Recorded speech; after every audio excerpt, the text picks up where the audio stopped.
Good afternoon again, everybody. Miss Joseph here. I am at Bass with Lottie. Hopefully I can get through this video without having any interruptions again. I'm right by a busy spot and Lottie is trying to get all of the treats out of the bag. So I hope that this one works. Alright, I'm here to read chapter 6 of The White Giraffe by Lauren St. John. Alright, here we go. The door of the thatched house opened, and out stepped a tall, slender woman in her early 60s, wearing jeans and a short-sleeved khaki shirt with a symbol of a lion on the pocket. Her hair was tied back in a ponytail. Martine was still taking in the fact that her grandmother was dressed in denim when Gwen Thomas marched up to her and, without any introduction, took her face in both hands. Up close, Martine could see that her fair hair was streaked with white and that her chestnut brown skin was etched with a million creases. She looked at Martine with an expression that was impossible to read. "You're all grown up," was all she said. She turned to Tendai. "You're very late, my friend. You haven't been visiting that crazy old magic woman, have you?" Martine realized with a shock that she was referring to Grace. "We got lost, grandmother," she said quickly. "We were driving all over Cape Town. I've seen the whole city." In a flash, her grandmother turned on her. "In this house, we speak only when we are spoken to." She wheeled around abruptly and stalked back inside. Tendai followed her with Martine's suitcase.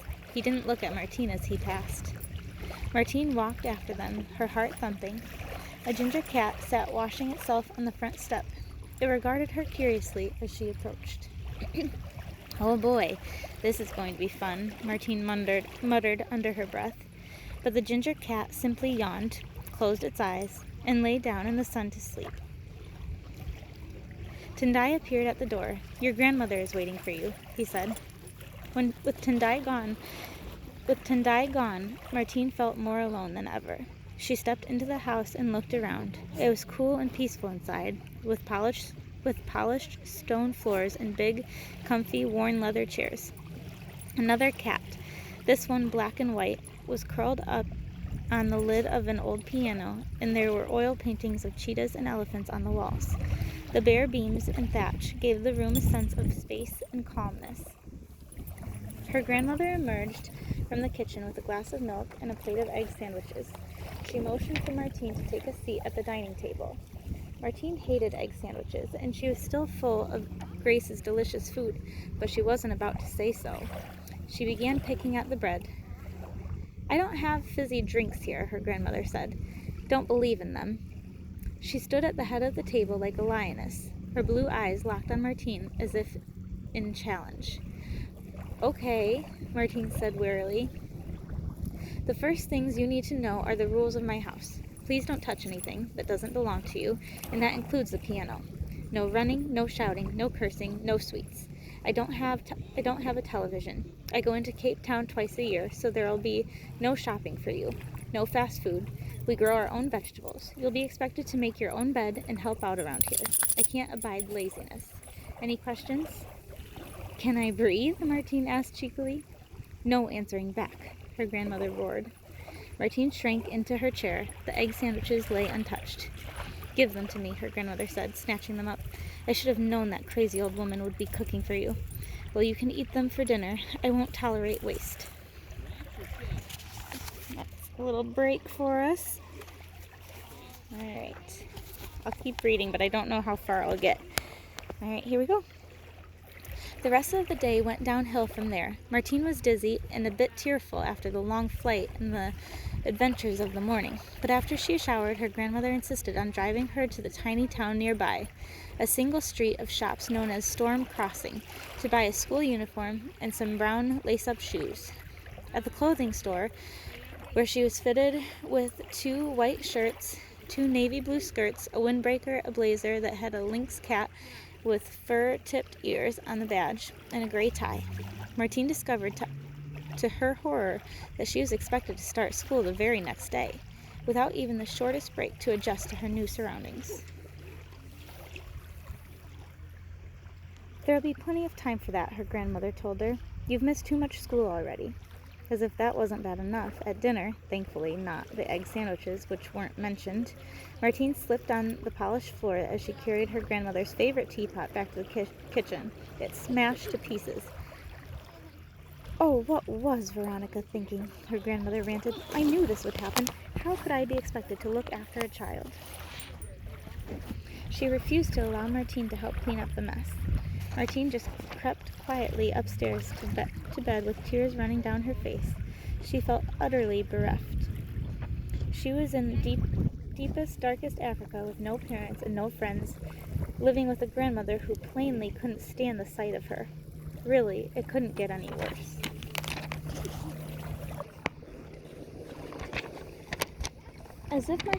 As far as Martine could tell, there was only one positive in her new life, and that was Sawubona itself. She was already falling in love with it. The sun had been setting over the game reserve, the sun had been setting over the game reserve when they returned from the shops, and a herd of springboks was moving in a dusty column down to the water hole in front of the house. Martine had managed to escape from her grandmother's clutches long enough to go down to the bottom of the garden and watch the springboks through the high game fence. Oh, sorry guys, we just had a dog and some people pass by us, so I got a little bit distracted. Alright, here we go. She'd had to pinch herself several times. Yesterday, she'd woken up shivering in gray, gloomy England, and now, just a day later, she was sitting under a copper sky streaked with purple, with the evening sun warm on her skin.